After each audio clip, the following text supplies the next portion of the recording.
మనము శ్రీనివాస్ గారి బయోగ్రఫీ ఒకసారి విందాం. అంటే ఇంత పెద్ద ఫామ్ని నడిపించడానికి మామూలు విషయం కాదు. ఒక చిన్నకారు రైతు అయితే నార్మల్గా ఒక మంత్కి 2 monthsకే భయపడిపోతాడు, లేకపోతే ఇన్వెస్ట్మెంట్ ఇంత అవుతుంది, అదేవిధంగా ఎక్స్పెన్సెస్ ఇంత అవుతుంది, ఎక్కడ అమ్మాలో తెలియదు, ఎక్కడ కొనాలో తెలియదు. అలాంటి విషయాలు మనము శ్రీనివాస్ దగ్గర మరిన్ని విషయాలు నేర్చుకునే ప్రయత్నం చేద్దాం.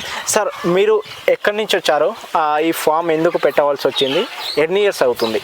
నేను ఈ ఫామ్ స్టార్ట్ చేసి 6 months అవుతుంది. ఇది నాటుకోళ్ళ ఫామ్ స్టార్ట్ చేసి 6 months అవుతుంది. ఇది యాక్చువల్గా అగ్రికల్చర్ ల్యాండ్. ఇది 25 acres లీజ్ తీసుకున్నాము. అది దీంట్లో మేము తైవాన్ గ్రాస్ మెయిన్ బిజినెస్ మాది. ఆ తర్వాత ఏదో సైడ్ బిజినెస్ ఉండాలి, ఇది ఇంట్రెస్ట్ ఉందని చెప్పి. మీరు ఇంతకుముందుకు అంటే ఫార్మింగ్ అయినా ఇంట్రెస్ట్? నేను యాక్చువల్గా కాంట్రాక్టర్ని, నేషనల్ హైవేస్ అవి ఇవి చేసాము. సో తర్వాత ఈ ఫీల్డ్ మేము వచ్చాము. అంటే ఇది ఒక చెప్పారా మీ ఇంట్రెస్ట్, మీ ప్యాషన్? నా ఇంట్రెస్ట్, ప్యాషన్. ఇది వేరే వాళ్ళు చెప్పింది ఏం లేదు. తర్వాత కూడా యూట్యూబ్లో చూసి, తర్వాత డిఫరెంట్ సోర్సెస్ నుంచి ఇని సరే నేను కూడా సెర్చ్ చేసి నేను తిరిగి తీసుకున్నాను. ఈ ఫీల్డ్ తీసుకున్నాను. ఇప్పుడు ఇప్పటికి 4 batches అయిపోయినాయి. 4 batchలో ఏ బ్రీడ్ ఎక్కువ వేశారు? సోనాలి ఎక్కువ వేసా. 3 batches సోనాలి వేసా, 2 batches కావేరి వేసా.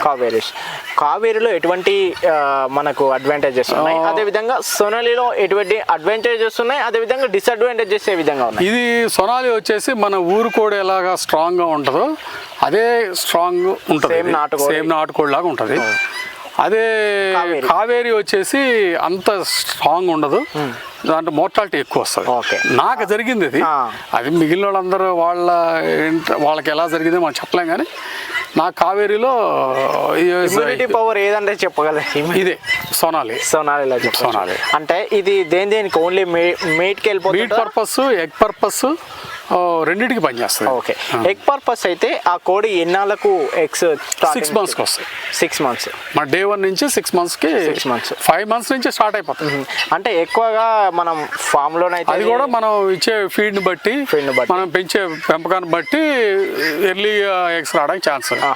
అయితే ఒక 4 months నుంచి స్టార్ట్ అయ్యి 6 months లోపల స్టార్ట్ అయిపోతాయి. ఈ ఎగ్స్ మళ్ళీ ఎక్కడికి ఎక్స్పోర్టింగ్ చేస్తుంటాయి? అన్ని సిటీకి వెళ్తాయి. మావి సిటీకి వెళ్తాయి. నార్మల్ గా కన్సంప్షన్ వేరే ఇతర పర్పస్ లేదు, ఇతర పర్పస్ ఓన్లీ కన్సంప్షన్. ఇంకోటి, ఈ వీటికి నాటుకోళ్ళకి మన ఇండియాలో అత్యంత మ్యానుఫ్యాక్చరింగ్ అంటే ఏది చెప్తారు?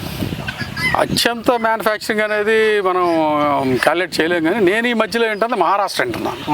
మహారాష్ట్ర ఒకటి, తర్వాత వెస్ట్ బెంగాల్ ఒకటి. ఇది వెస్ట్ బెంగాల్లో ఎక్కువ. ఏది సోనాలి అనే బ్రీడ్. వెస్ట్ బెంగాల్ ఎక్కువ. ఆ తర్వాత ఇది జనరల్గా అంటాం ఏంటంటే ఇది బై బర్త్ బంగ్లాదేశ్ కూడా అంటారు. అంటారు. మరి అది ఎంత బట్టికి కరెక్ట్ అనేది వెస్ట్ బెంగాల్ నుంచి అయితే బాగా వస్తుంది. ఛత్తీస్గఢ్లో కూడా ఉంది. ఎక్కువ మీటింగ్ మన హైదరాబాద్, ఒరిస్సా ఒకటి, ఛత్తీస్గఢ్ ఒకటి, మహారాష్ట్ర ఒకటి. మహారాష్ట్ర వాళ్ళు బాగా డెవలప్ చేశారు.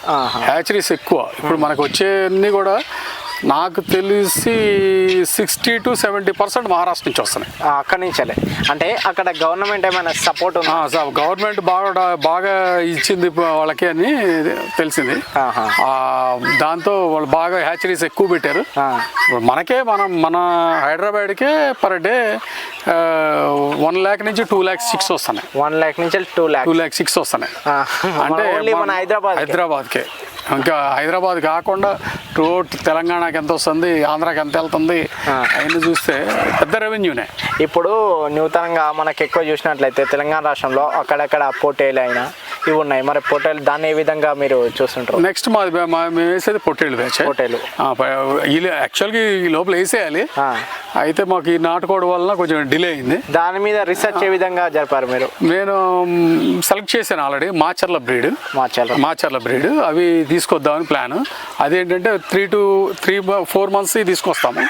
ఇంకొక 3 months పెంచేసి అమ్మేస్తాం. డబుల్ ఆఫ్ ది వెయిట్ అవుద్ది. అవును. అంటే మీరు ఇప్పుడు లాస్ట్ ఫైనల్ ఏంటంటే రైతులకు సజెషన్ చేసేది ఏంటిది? బ్రీడ్లో కానీ, ప్రాఫిట్లో కానీ, మనకు మోర్టాలిటీ విషయంలో కానీ ఇవి బ్రీడ్లో వచ్చేసి ఉన్నట్లో కొంచెం స్ట్రాంగ్ సొనాలియే. ఓకే మార్కెట్ కూడా దీనికే ఉంది, సొనాలికే ఉంది. అంటే ఒకటి ఇంకా టైప్స్ ఆఫ్ ఉంటాయి.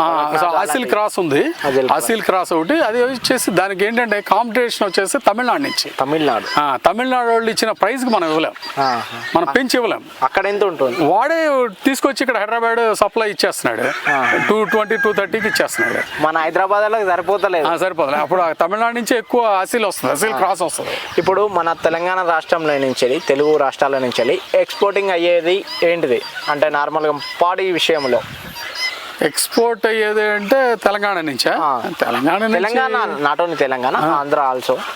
అంటే ఇప్పుడు లైక్ ఇప్పుడు మన దేశం నుంచి వరి ఎట్లా అలాంటి విషయంలో, పాడి విషయంలో నార్మల్ క్యాజువల్ గా నాకు తెలిసి అయితే ఇక్కడికి ఇంపోర్ట్ అయితే ఎక్కువ ఎక్స్పోర్ట్ కంటే ఇంకా తెలుగు రాష్ట్రాలకే ఇంపోర్ట్ అయితే ఏది పాడి విషయం అన్ని విషయాల్లోనే ఇక్కడికి ఇంపోర్ట్ అయితే.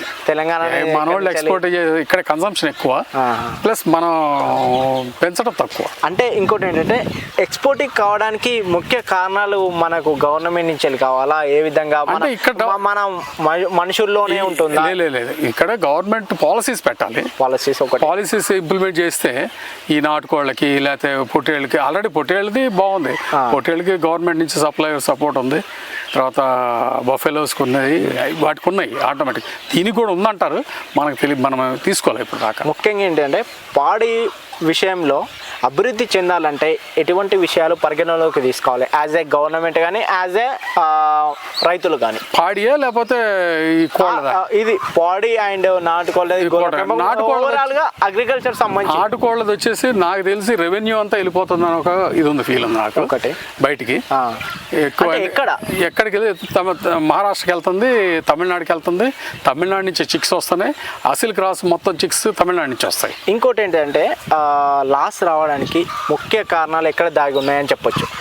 సీడ్ కాస్ట్ ఇప్పుడు మనం వేరే స్టేట్ నుంచి తెచ్చుకోవడం వలన మనకి 10 రూపాయలు ఎక్స్ట్రా కాస్ట్ పడుతున్నట్లెక్కే. అంటే మనము తయారు చేసుకోలేమా?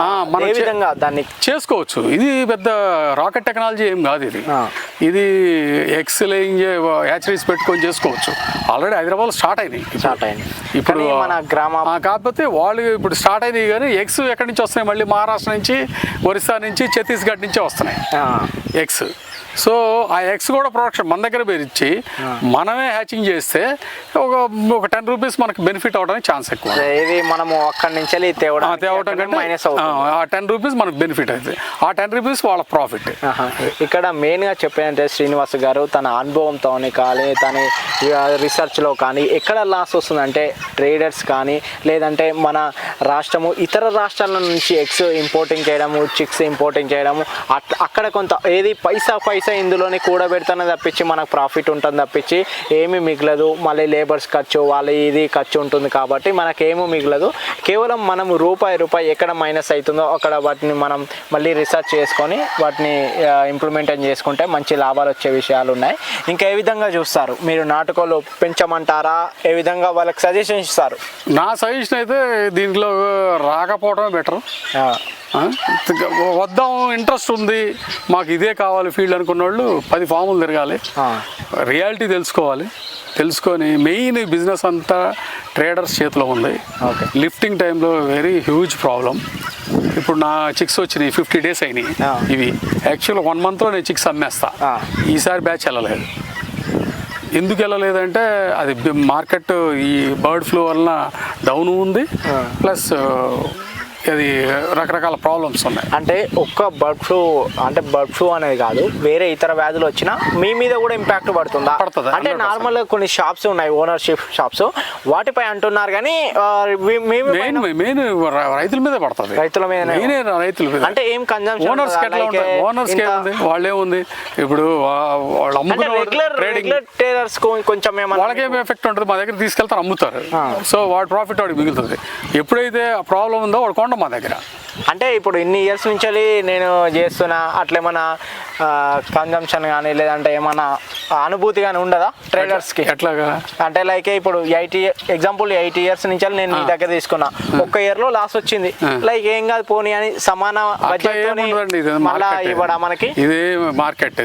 దీనిలో ప్రాబ్లం ఏంటంటే మీరు చిక్స్ బై చేసిన దగ్గర డబ్బులు కట్టే బై చేయాలి, మీకు ఎవరు క్రెడిట్ ఇవ్వరు. ఫీడ్ క్రెడిట్ ఇవ్వరు, మెడిసిన్స్ క్రెడిట్ ఇవ్వరు, కరెంటు క్రెడిట్ రాదు, రెంట్లు క్రెడిట్ రావు, మొత్తం మీరు డబ్బులు పెట్టాలి.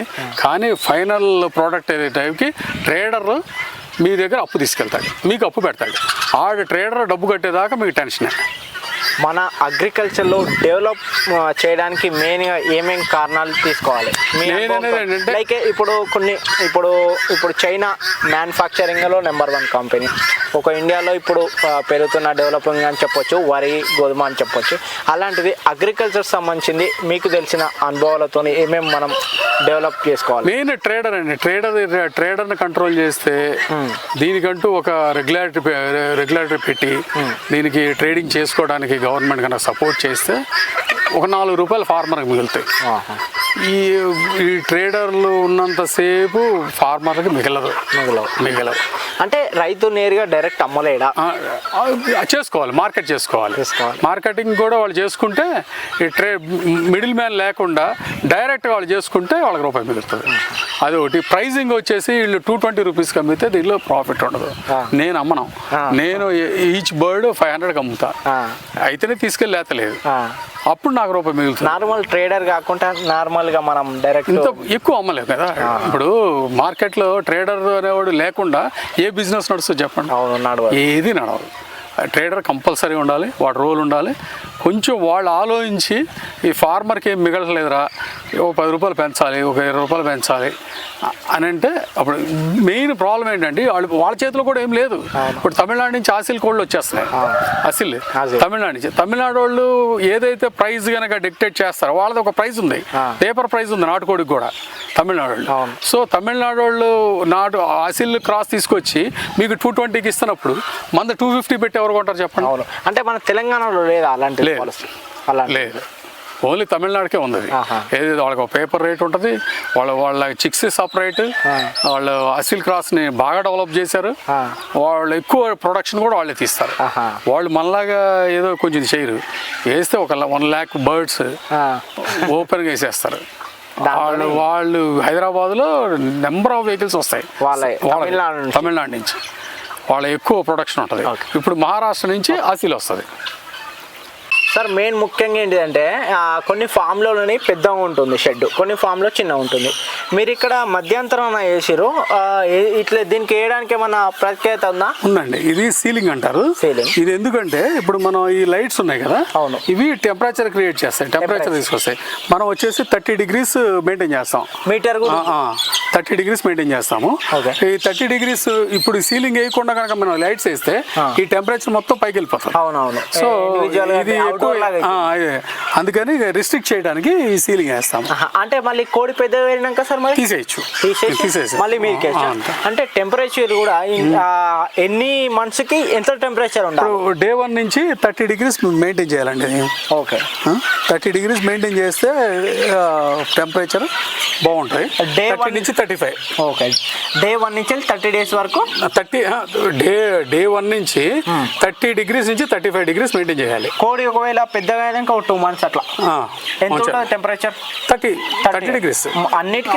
కొంచెం ఒకవేళ డ్రాప్ అయినా కూడా పెద్ద కోడి అయిన తర్వాత ఏమి కావు, చిక్స్ అప్పుడు బట్టికి చనిపోతాయి. ఓకే, మరి ఇది వాటర్ ఫెసిలిటీ దీనికి ఎలా సార్? మరి కొన్ని దగ్గర ఏంటంటే నార్మల్ ఆటోమేషన్, ఇవి మేము మనిషితోనే ఇప్పిస్తున్నాం. ఇప్పుడు మేము కూడా ఆటోమేటిక్ పెడతాం ఇవి తెలుసుకుంటే.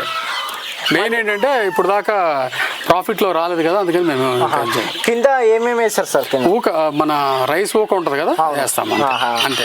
ఇంకా దీనికి సేమ్ దాననే అయితే దానికి పెద్ద కోళ్ళకి వేసే ఫీడింగ్ దీనికి డిఫరెంట్ అండి. చిక్స్కి వచ్చేసి ప్రీ స్టార్టర్ అని ఉంటుంది. ఫస్ట్ డే ఆ ప్రీ స్టార్టర్ ఒక 10 to 15-20 days వేస్తాము. 20 days తర్వాత లేయర్ చిక్ క్రమ్స్ అని చెప్పేసి గ్రోయర్లు అని అట్లా ఉంటాయి. వాటి ఏమైనా షెడ్ చేంజ్ చేయాలా సార్, లేకపోతే ఒకే షెడ్ లా పెంచుతాం? నేను దీనిలో ఫస్ట్ వేసినప్పుడు ఇది 10,000 చిక్స్ వేసాయి ఈ షెడ్ లో. తర్వాత బ్రూడింగ్ అయిపోయిన తర్వాత దీనిలో నుంచి ఒక 6,000 తీసుకెళ్లి అవతల షెడ్ లో షిఫ్ట్ చేసాం. పెద్దగా అయితే టైట్ అయిపోతాయి కదా, సో బ్రూడింగ్ అయిపోయిన తర్వాత చేంజ్ చేస్తాము. ఇప్పుడు ఇందులో ఉన్న షెడ్ లోకి సరిపోయింది, ఇప్పుడు ఇబ్బంది లేదు. ఓవరాల్ ఎన్ని వేసారు సార్ మీరు మొత్తం? 10,000. ఈ బ్యాచ్ 8,400 వేసాం. బ్యాచ్ కి ఎన్ని వేస్తుంటారు? జనరల్ 10,000 వేస్తాం. 10,000 వేస్తారు. 10,000 అంటే అందులో మోర్టాలిటీ ఎంత ఉంటుంది? మోర్టాలిటీ ఇప్పుడు మెయిన్ డ్రాబ్యాక్ ఒక 20% అయితే మోర్టాలిటీ ఉంటుంది. 20% పోతుందా? ఉంటుంది, నాకైతే ఉంది. మరి మిగిలిన వాళ్ళకి ఎలా లేదు అనేది నాకు తెలియదు. అంటే మంచిగా మనకు 100%కి 90 రావడానికి ఏమేమి దానికి ఇంకా యాంటీబయాటిక్స్, తర్వాత వ్యాక్సినేషన్స్, ఇంకా ప్రాపర్గా మనం ఇంకా దీని మీద స్టడీ చేస్తూ ఉన్నాము. ఫ్యూచర్లో అవి తగ్గించాలి. మోర్టాలిటీ తగ్గిస్తే సక్సెస్ అవుతాం.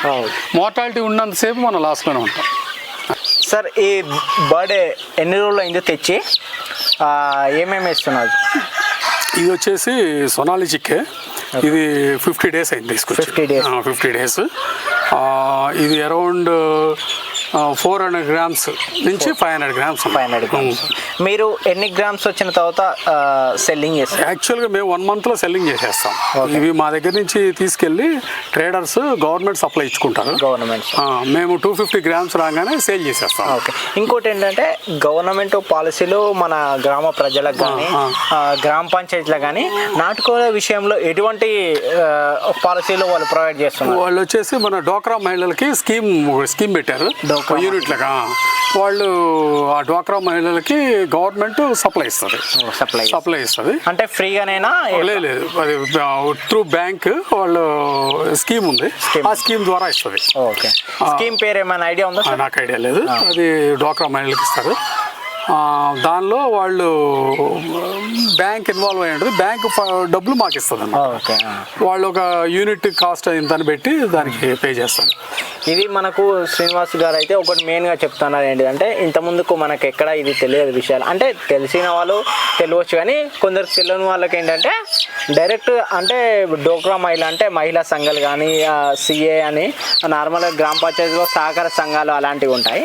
అలా వాళ్ళు ఏం చేస్తారంటే త్రూగా బ్యాంక్లో బ్యాంక్ అకౌంట్ తీసి ఆ స్కీము ఏమేమి ప్రొవైడ్ చేస్తుందో బ్యాంకు ద్వారా ట్రేడర్ ఉంటారు. ట్రేడర్ వీళ్ళ దగ్గరకు వచ్చి బల్కొని కోడిపిల్లని తీసుకొని వాళ్ళకు డోక్రా మహిళలకు అంటే మహిళా సంఘాలు కానీ ఇంతకుముందుకు మనకు కిరాణం షాపులకి బర్రెలకి ఏ విధంగా వాళ్ళు ఫోటో తీసుకొని వాళ్ళకి ఎట్లా ప్రొవైడ్ చేశారో సేమ్ అదే విధంగా కోడి పిల్లలు కూడా నాటుకోళ్ళను కూడా ప్రొవైడ్ చేస్తారు. కానీ ఆ స్కీమ్ ఏంటంటే మన ఎక్కువగా తెలంగాణ అన్ని గ్రామ పంచాయతీలకు కొందరికి మాత్రమే ప్రొవైడ్ చేస్తున్నారు. కొందరు ఏంటంటే అరే ఇవి ఏం పెంచుతారులే అని అన్నట్టు కొన్ని గ్రామ పంచాయతీలో ఉపయోగించడం లేదు.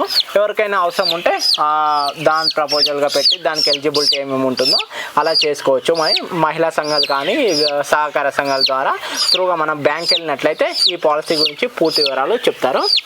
సార్, ఇంకొకటి మెయిన్ ఏంటంటే నేను చాలామంది దగ్గరికి అడిగితే ఫెస్ట్ ఫీడ్ వాళ్ళు ఎక్కడైనా లాస్ వస్తుందంటే మెయిన్ ఫీడింగ్ అని చెప్తున్నారు.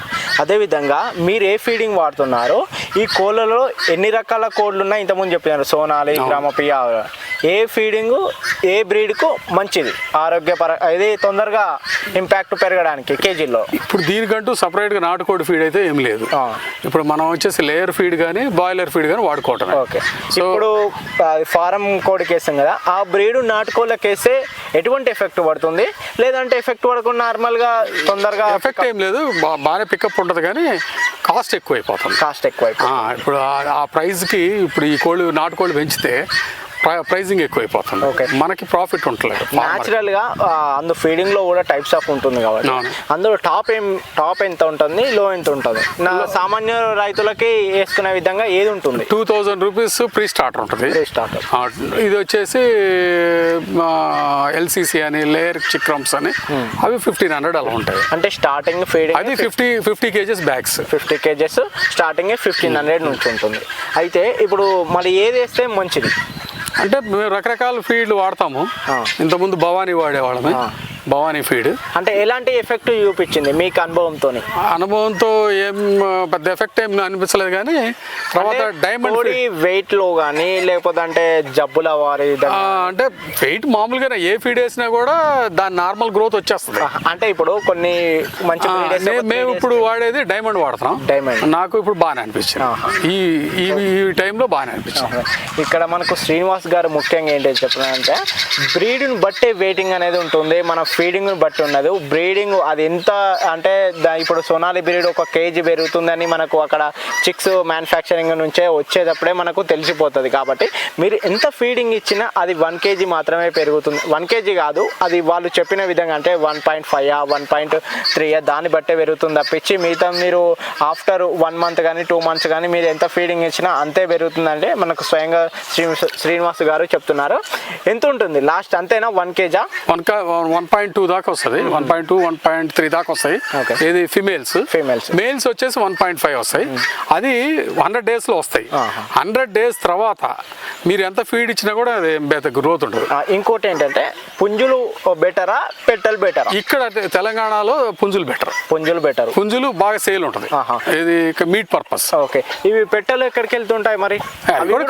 మీట్ పర్పస్ కి వెళ్తాయి. అంటే ఎక్కువ మనకు బల్క్ వచ్చినట్లయితే వేరే స్టేట్లకు ఎక్స్పోర్టింగ్ కానీ అలాంటిది ఏమైనా అవకాశం ఉన్నాయండి? ఆంధ్రాకి వెళ్తుంది, తమిళనాడు వెళ్తుంది, మెయిన్ ఆంధ్రాకి వెళ్తాయి. ఇక్కడ నుంచి మీరు ఎక్కడికి ఎక్స్పోర్ట్ చేస్తుంటారు? మేము ఎక్స్పోర్ట్ చేయము, ఇక్కడ హైదరాబాద్లోనే సరిపడంత అయిపోతుంది. ఇంకోటి ఏంటంటే రైతులకి నేరుగా ఏమన్నా సెంట్రల్ నుంచి వెళ్ళాలన్నా స్టేట్ నుంచి వెళ్ళాలన్నా ఏమైనా అలాంటిది ఏమైనా? ఈ నాటుకోళ్ళ మీద పెద్దగా ఏం లేదండి. పెద్దగా ఏం లేదు. అంటే పాడి మీద వాటి మీద ఉన్నంత ఇది దీని మీద మనకి గవర్నమెంట్ సైడ్ నుంచి ఏం లేదు. అంటే మనము కన్వర్జేషన్ చేసుకోవచ్చా? లైక్ పాడి పెట్టి నాటుకోళ్ళకి యూజ్ అయ్యే విధంగా అలాంటిది గవర్నమెంట్ యాక్సెప్ట్ చేస్తుందా? యాక్చువల్గా వేరే స్టేట్లు వచ్చేసి ఇప్పుడు మహారాష్ట్ర ఉంది. మహారాష్ట్ర వాళ్ళు ఒక టైంలో బాగా డెవలప్ చేశారు. ఇప్పుడు అందుకనే అక్కడ హ్యాచరీలు ఎక్కువ, చిక్స్ ఎక్కువ. ఇప్పుడు డైలీ అక్కడ నుంచి మీకు 1 lakh చిక్స్ నుంచి 2 lakh చిక్స్ వస్తాయి మనకి. అంటే ఎంత రెవెన్యూ మనది తెలంగాణ నుంచి వెళ్ళిపోతుందో ఆలోచించాలి. ఇంకోటి ఏంటంటే ఇప్పుడు నాటుకోళ్ళది ఇది ఆఫ్టర్ కోవిడ్, ఇంత ముందుకు అంత పెద్దగా లేదు. ఎందుకు ఒకేసారి ఇంత మంది గుంపులుగా ఎగబడి వీటిని నిర్మిస్తున్నారు? ఇదేమైందంటే కోవిడ్ టైంలో ఇమ్యూనిటీ బూస్టర్ కింద జనం అందరూ న్యాచురల్గా ఉండేది నాటుకోడి తినాలి, దానివలన ఇది ఎక్కువ ఉంటుంది అని చెప్పేసి నాటుకోడికి అలవాటు పడ్డారు. అంతకుముందు లేదు ఇంత అవేర్నెస్. ఇప్పుడు ఆ టైంలో కోవిడ్ టైం నుంచి దీనికి డిమాండ్ పెరిగింది, సప్లై కూడా పెరిగింది. ముఖ్యంగా మీరు వేయడానికి కారణం ఏమిటి? నేను ఏం లేదు, నాటుకోళ్ళు పెంచుదాం అని ఒక ప్లాన్లో దిగాము. దిగిన తర్వాత సెర్చ్ చేయంగా సోనాలి బ్రీడ్ బాగుంది పెంచుకోవడానికి. అంటే ఇప్పుడు ఫామ్లో కాకుండా బయట కూడా మేము ఓపెన్గా పెంచేస్తుంటాం. సో ఇవి ఎగ్స్ పర్పస్. ఇవి వచ్చేసి ఒక మామూలుగా తినే ఫీడ్లో ఒక 20% ఇస్తే సరిపోద్ది. బయట ఫీడ్ దొరుకుతాయి. సో ఇది బాగానే ఉంటుంది అని చెప్పేసి సెలెక్టెడ్గా తీసుకున్నాం. అది ఆసిల్ మేము ఇప్పుడు ట్రై చేయలేదు. నేను ఫస్ట్ నుంచి ఇదే ట్రై చేశాను. మధ్యలో కావేరీ అనే ఒక బ్రీడ్ ఒక 2 batches వేసాను. అది సూటబుల్ కాదు మనకి.